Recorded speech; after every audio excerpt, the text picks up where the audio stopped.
you know what happens without you doing anything? They talk more about you. You get that feedback loop, tighter feedback loops. You can ask about competitors. And when it comes to B2B customers, they buy more. There you go.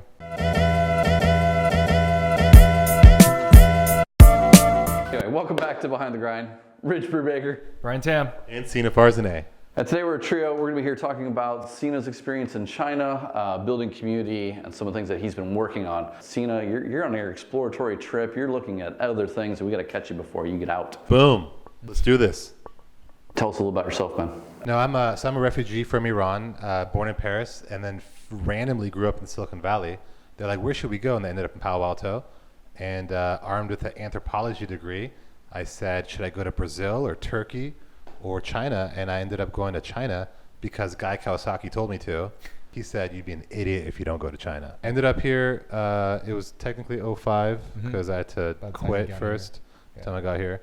And then what else? I failed my way, a bunch of failures, a lot of fake it till you make it. Yeah. At one point, I got some black glasses and a black shirt, and someone hired me as a creative director for a word-of-mouth marketing company.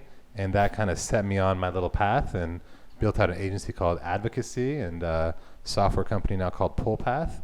And that is me.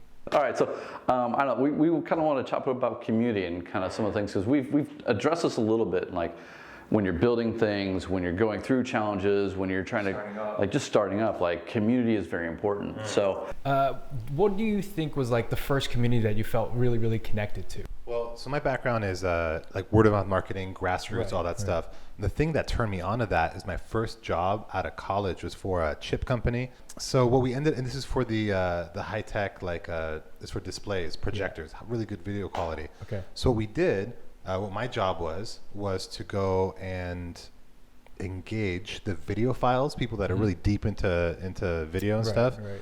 And with them, we co-created something called the Benchmark DVD. Together with one of the influencers in the community, the guy that wrote the DVD reviews. When DVD came out, talking about the quality of it, or when a TV came out, we'd do the quality reviews.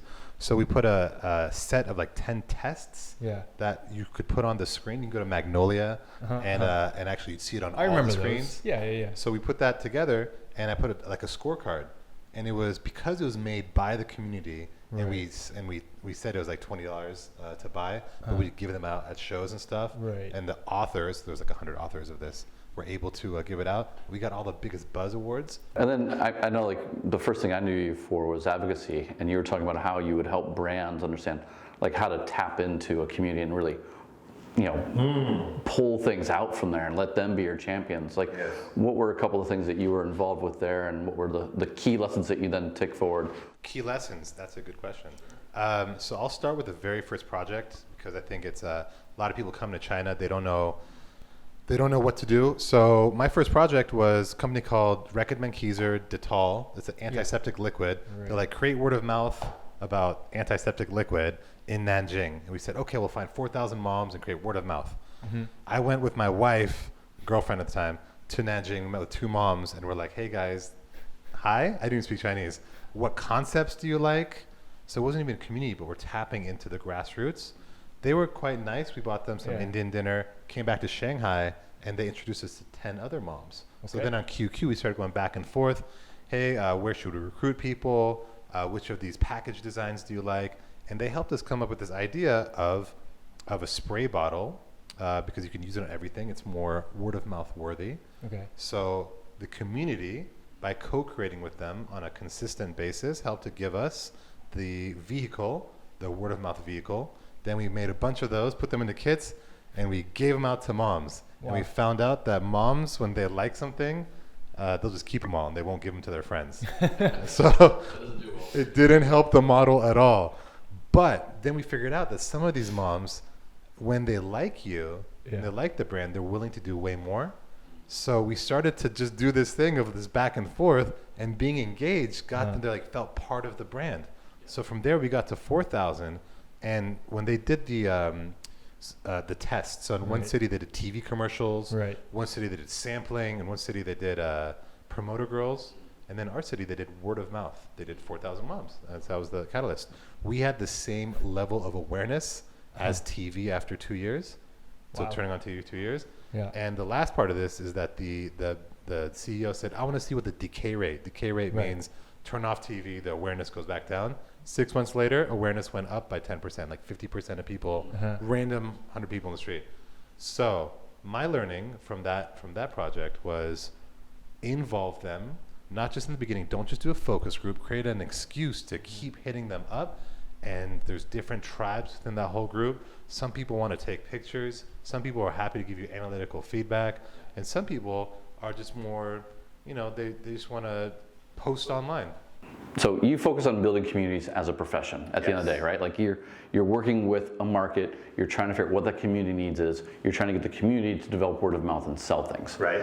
I think that's something that a lot of entrepreneurs have no idea how to effectively do, particularly early in. Nice. So what were some of the things that you learned through that? You said the first failure. Okay. And then if you were to say like there's 3 things that you need to understand about developing community that are really critical, what do you think they'd be? Okay, great. So the most important thing, even before you get started, is to think about the why. What is the intrinsic value of why someone would join this community?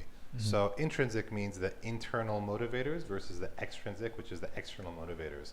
A lot of people that try to build communities say, I'll give you Starbucks voucher. If you do this action, then I'll give you points. Right. So a lot of people in the word of mouth marketing scene, they're like, oh, they'll do that. If you post on Facebook, you get some points. Transactional. Very transactional. Right, it's just- So the secret is to think a little bit more relationship-y. So for example, if you're focusing on moms, Right. what do they care about the most? They care about their kids. Right. So that Detal project I was talking about, you know what we did when we started engaging the moms? They help us co-create a journey, an online habit creation journey to teach their kids healthy habits. So that's point one. Think about the intrinsic motivator. Because they wanted to. Because they want to. This was something they cared about. They thought it was important for themselves. Totally. It's something that they already care about. Right. We asked them, they told us, and then the Right. brand was there as a partner. Right. That's a real relationship. We're trying to help them out. I think that's Okay. really important.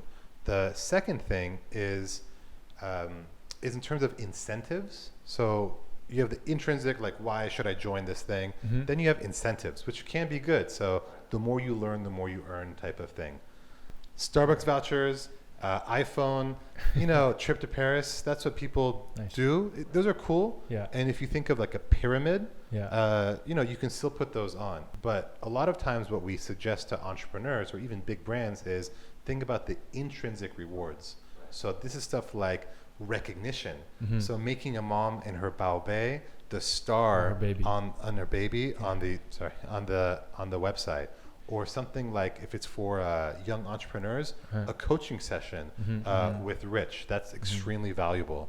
When we do this for, it's We'll really just watch good. this. Yeah. Just keep watching, Yeah. and you'll get the same. You get the idea, yeah. This is like a coaching This session. is it. Nope, now hit the paywall, $9.99. It's worth it. So that's number 2. Is think about incentives. Think about what are the tiers of actions that people have to do, and both pyramid on one side you put extrinsic and then intrinsic. And then the last maybe thing to think about is a lot of people want, let's say you have a new company and it's a branding, it's like a game, let's say how to be more creative and innovative. There's people that want to help. Right. So the first thing you say is like, hey, if you like my book, you like my game, please like me. Right. It's great. But some people are willing to do more than like or comment or share. So to think ahead of time, what would be that journey of actions we take people on, And to help them to actually make that happen. actually make them happen. And the way that I personally like to do it is do easy actions where it's like nodding, answer, and then a bigger action. Another thing that's kind of smart is to divide your audience into tribes because different people like to do different things. Sure. If you say post on Facebook or WeChat, I would never do that. Right. So actually, that was going to be my next question is like, how does that process work differently in person? 10 moms around the table and their babies versus online in groups, forums, feeds. Yeah. So actually, face to face, what we have is dialogue. You and I are going back and forth. I say something, you say feedback loop, right. feedback loop. Right. There's all the body stuff. So when that goes away, on then digital, it gets really hard, right?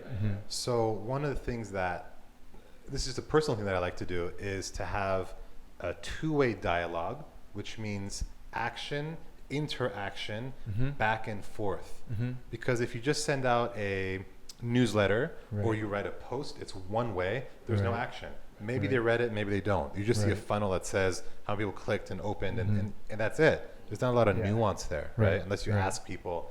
So go back and forth, build a little bit of an exchange. Forums are difficult because you need community managers, and people can start flaming each other and get out of control, right? Yeah. Facebook. Yeah, exactly. Yeah. It's really tough. So I'm actually naturally a little bit more introverted. I've become more extroverted through time, Right. and I don't like mafan. I don't like Uh-huh. being like troublesome. Yeah. So I don't like community management. I used to Mhm. have 15 moms on QQ Mhm. managing it. They'd screenshot the conversations. Wow. It's really hard. So Yeah. instead, have a one-to-one Mhm. dialogue. Real Is- conversations. Real As much conversations.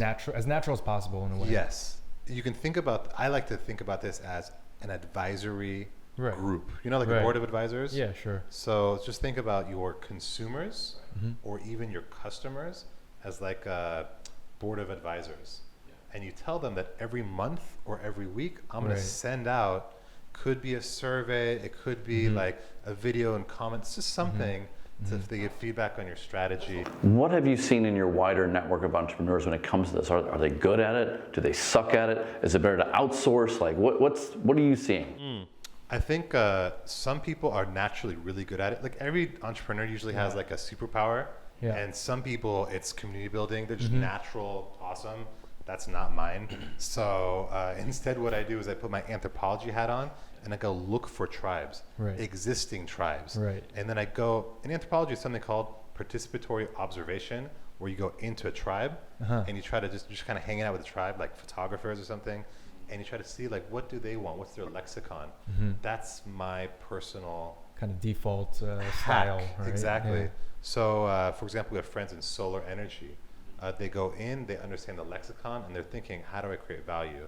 Or other friends, Scott. So he's in raising investment for immigration. So putting together all the tips for all the deals that are happening around the region and putting that into a newsletter. How do you create value for that Right. tribe? It is hard, Yeah. but it comes down to identify tribe, think about what would be valuable for them, what like intrinsically valuable, and then how do you create how do you hack a process together so it's consistent? There's nothing worse than doing something one time, all that effort, and then it hurts. So just So how do you remain consistent? I mean, everyone talks about this. Find your tribe, remain consistent. What's the best way of doing that? start small and light and easy, and don't do something too extravagant. So if you want to try, I mean, what it comes down to, like if you want to hack this thing, let's say your tribe is skateboarders. Let's say your tribe is HR directors. Have an excuse for them to come in every second week, every month as advisors. Put them here in the chairs. I'll buy you guys pizza. Usually they're happy just to kind of be amongst each other. Yeah, they're there's happy that that they're thing. advisors. Right. Right. That's the hack. You Have a actually let them conversation. know their Totally, disposition, overtly, implicitly. so that they feel there's some status involved, perhaps, like Absolutely. the intrinsic Yep. need that they might have. Yeah. You think about like a lot of startups who do surveys. It's like ad hoc, one off, and you're like taking. Yeah. But yeah. when it's like an advisor, Right. you're suddenly like you have a stake It's in an it. exchange. An Yeah. exchange. And you know what happens without you doing anything? Yeah. They talk more about you. Uh-huh. You get that feedback loop, tighter feedback Right, loops. You can right. ask about competitors. Mm. And when it comes to B2B customers, they buy more. There you go. So That's Put 'em at into the a end of the room. day. That's the key, right? That's I the mean, key. if you don't have that, then So this is manual. Put them into a room. Then when you learn what they want, Right. then you can start thinking about systems and what to do Right, online for the right. wider community. Another quick hack that's really easy to do is you put them in a room, yeah. or you can do this online also, but you put a question out there. So right now in China, what's the biggest challenge you have with your employees, let's say, for HR? Get 10, 15, get like whatever responses, 10, 15, put them together in a little newsletter in a digital format, Right. send it out, and be like, Rich from IBM said this. So they look good, they get that face. Uh-huh. I'm an advisor. Yeah. And chances are that they'll post it. Yeah, pass it Right? on. They'll pass it on. It's just a hack. You got the hack, you got a tribe, you have community. The other thing that you do, besides trying to actually develop community for monetization or to sell stuff, is you're doing it to help entrepreneurs. Yes. Talk about like the value of community to entrepreneurs, like, just at its basic level. Okay. What is it that entrepreneurs should understand about community when they're getting started in this?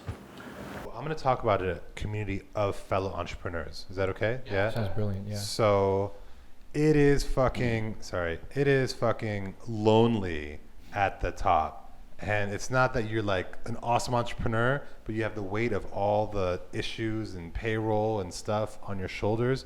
And you can go talk to your wife about it, but after a while, she doesn't want to hear about it. So it's really helpful to have, or husband, sorry. I forgot. And it's really nice to have someone that you can like openly, vulnerably share with. So I think it's critical as a release valve, and then also as a way to get different perspectives. Sure. One mistake I made early on when I was doing advocacy is I did not have any advisors, had no sounding board. Yeah. I just had a partner, and my partner was a little bit difficult, so that didn't really help. And I was heads down, I'm just going to work hard. Yeah. That did not help at all. Right. So there was no other option for you at that time. I didn't know any better. Right. And so how is it different now? Wow. I mean, now not only do I have a community of people across different departments through EO and just different industries. Just to say it again, we meet every month. It's a group of 10 people. Like that's the core structure of it from different industries. And we share our highs and our lows. Not I got this deal, blah, blah, but the stuff that makes you excited, and then also what is just heart-wrenchingly difficult, what you might not tell your business partner or wife or husband. Right? So that's the core of it. And then another thing that's quite nice about EO, and I just think it's good in general, is I might present on an M&A deal that's coming up. And the other 10 people don't tell me what to do. They share their own experiences. So we walk away with 10 experiences on the same topic. That's quite helpful. When you get feedback like that, what are some things that you need to think about? Like these people aren't invested in your success or in your failure at the end of the day. They're just giving you their best. How do you make sure that you take advice, take the case studies that they give you, and take that forward in the best possible way? So being self-aware is really important because it's that ego being our own enemy. I've noticed just in myself that my ego, it sounds like me, but actually it's a little bit more higher pitched. So now I'm like, dude, that's you. Like that's not me, true me.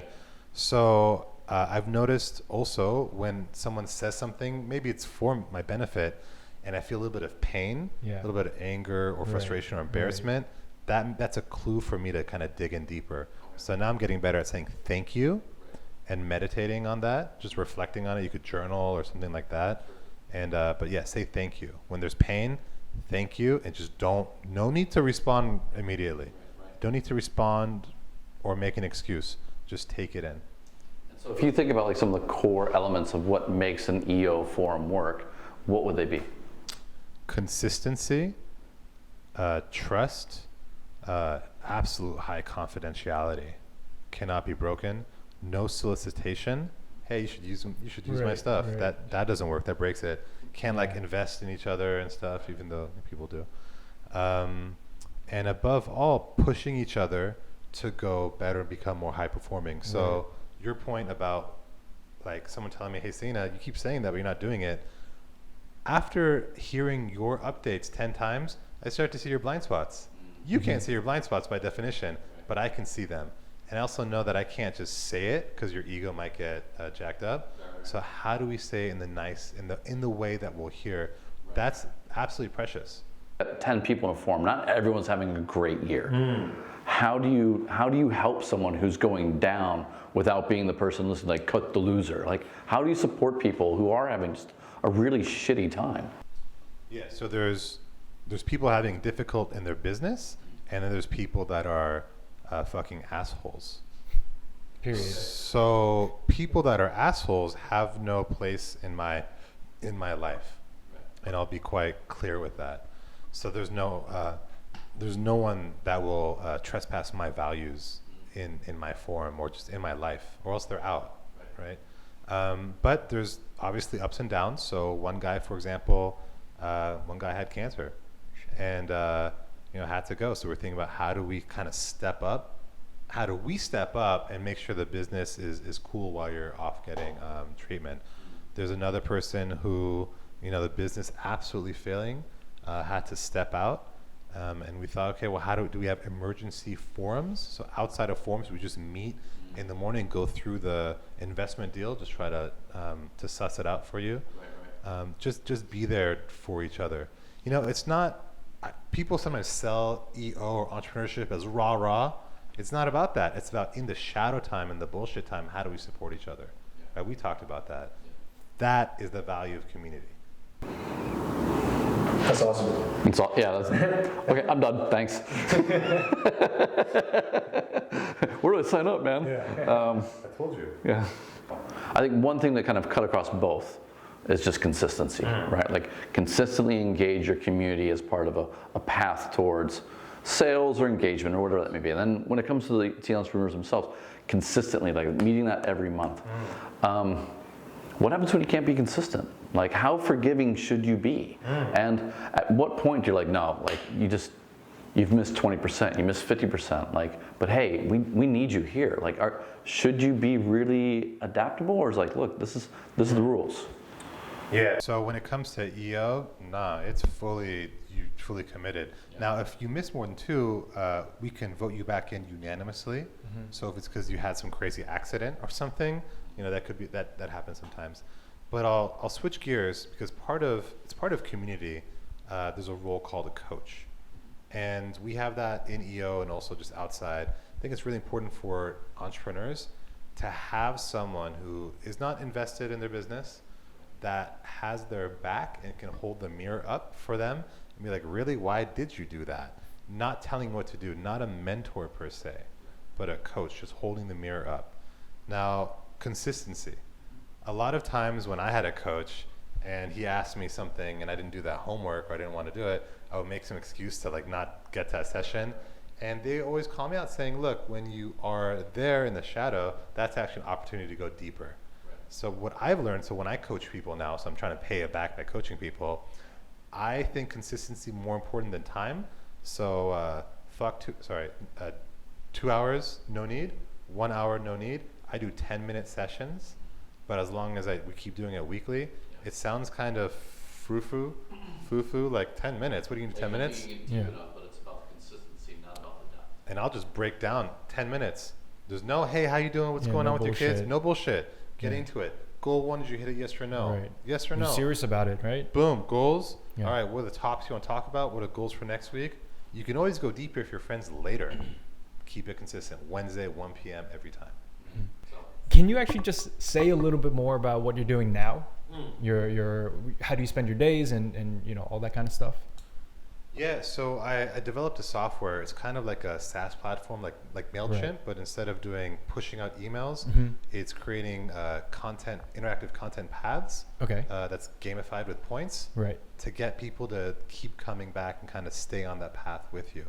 And different tribes will go on different paths. Now, I apply this to consumers, to internal engagement with employees. Internal too. I build B2B advisory boards. So for like CEOs, I use it to manage EO. And one great example is I have one client, Denon, yoga company. Right. I'm working with 4 or 5 departments right now. Wow. Now, we're not a big company, and I don't know any companies that can do that. So what I did at advocacy that ended up being a failure, I thought I was really cool by selling for 1 million RMB a deal, 6-month deal. But I learned later that even if you have performance, sometimes there'll be someone that, what's the word? Cuts you down. That will cut you down because of politics or something. Right. So this time I said, you know what? Forget 1 million. Let me try something for 20,000. Wow. right? Let me try with one. If you create value, then that'll continue to retainer. And then I have a champion. Then maybe another department wants to use it because everyone needs engagement. Right. Everyone needs engagement at the end of the day. Right. And push one-way engagement when there's no action only goes so far. So I'm trying to help companies internally, all the departments, Right. to create more engagement, whether it's at the CEO level to engage all of his people. So for HR. PullPath is this platform. Is it a mobile app now, or how are you? What is it? It's it basically builds out web pages. Oh, wow, okay. So that are linked together. So each page, we call it a bit of content. There's a headline and a sentence. That's it. Super micro. Super micro action. You have to pick something, write something, or take a photo. That's it. Right. But then it's the sequence and how you put these together and the templates that we have.